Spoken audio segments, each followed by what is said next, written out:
Buen día, mi nombre es Demi Pilar Acosta Martínez del programa de Contaduría Pública y a continuación vengo a presentar la tarea número 5 de contratación pública y privada.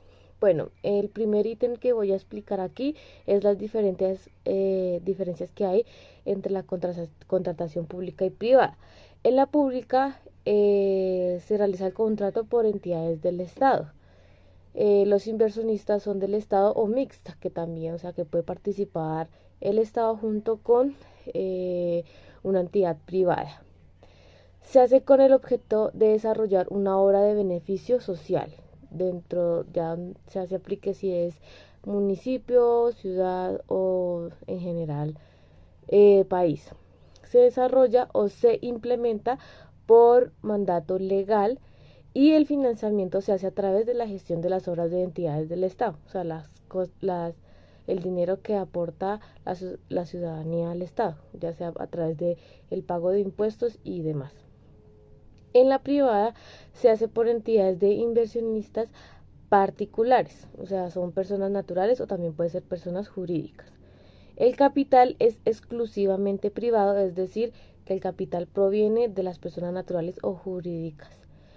Se crea para desarrollar inversiones de infraestructura o mejoramiento de empresas con el fin de que pues sustentar las mismas necesidades que la empresa puede ofrecer.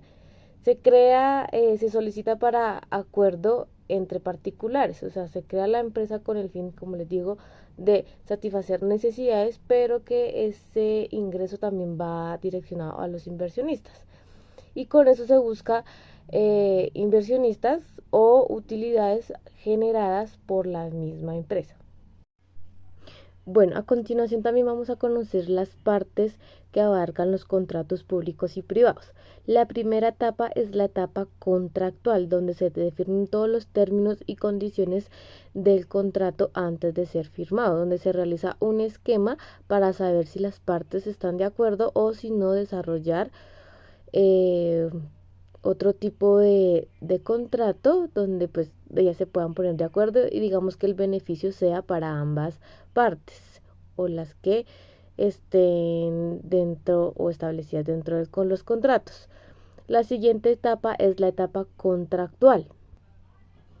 Dentro de esta etapa se desarrolla ya en sí el contrato, donde ya lo hacen ya participativo y así también definen el objeto de este contrato. Y la tercera etapa es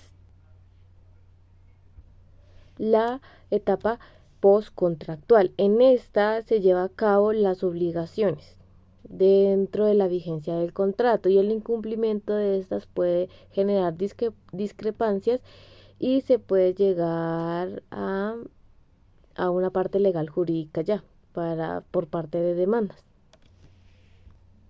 Bueno, también vamos a conocer los principios de los contratos públicos y privados. Algunos principios pueden ser generalizados, pero hay unos que se aplican, depende del tipo de contrato que se elabore. Dentro de estos principios encontramos el principio de la eficiencia, de la solidaridad, de la inertabilidad, de la autonomía, eh, de la causa concreta, de la obligatoriedad, del consensualismo, de la relatividad, de la imparcialidad, de la buena fe, el principio de la contratación, de la legabilidad, de la mola y de la moralidad. Buen día, mi nombre es Roberto González y presento los tres ítems que me correspondieron en la fase 5. El primero es tipo de clasificación de contrato público y privado. Esto está en el artículo 1454 del contrato de convención, que es un acto por el cual es una parte es obligada para con otra a dar o hacer alguna cosa. Cada parte puede ser una o de muchas personas.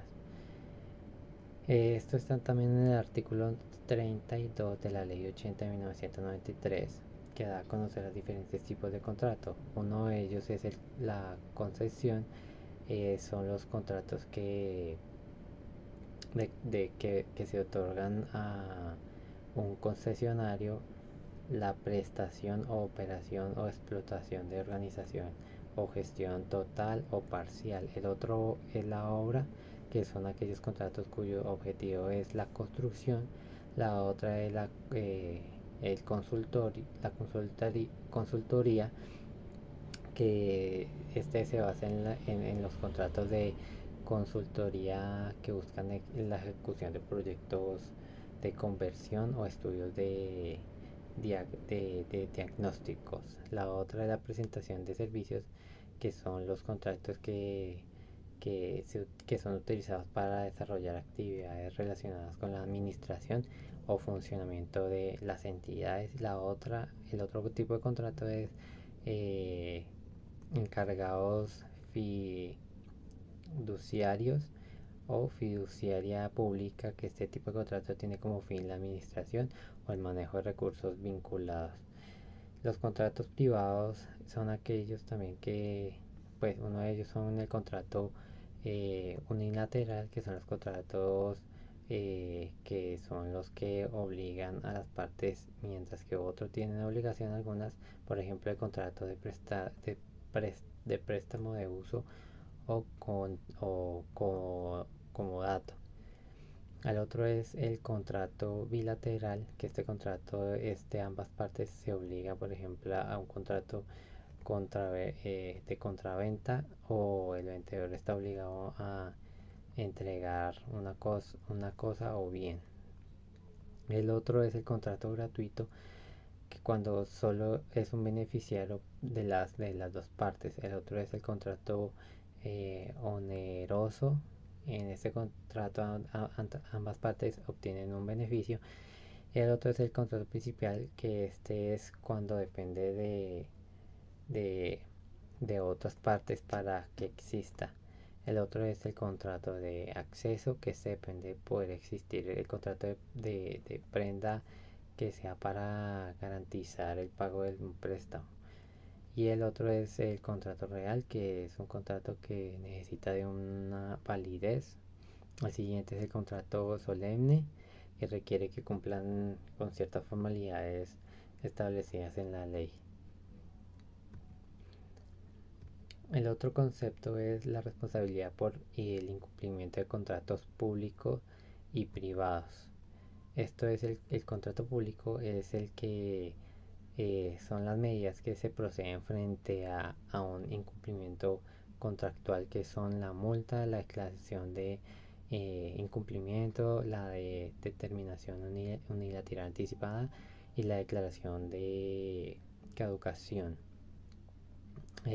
Son las de contrato público, y las de contrato privado son las que, pues, para establecer las consecuencias del incumplimiento de contrato por parte del hecho, que son obligatorio incumplimiento para las partes involucradas del mismo, como tal motivo la inobservancia de las cláusulas u obligaciones pactadas entre las dos partes. En dicho incumplimiento pues se provocará daños tanto como los de una parte como la otra.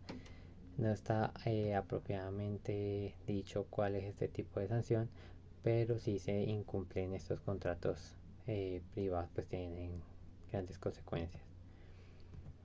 Y por último, el último ítem es la explicación de la aplicación del principio de eh, igualdad e interés general y particular. Pues esto se basa en la sentencia del 432 de 1992, que describe que es el principio de la igualdad, el objetivo y no formal. Es la identidad que los iguales y la diferencia entre los desiguales. Con este concepto solo se autoriza un trato diferente si está razonablemente justificado, o también se supera también con la igualdad material, el igualamismo, igual, bueno, siempre es la igualdad matemática, la igualdad en la situación objetiva, concreta que prohíbe la arbitrariedad y la igualdad de todas las personas ante la ley y las autoridades. Eh, Esto es todo, muchas gracias.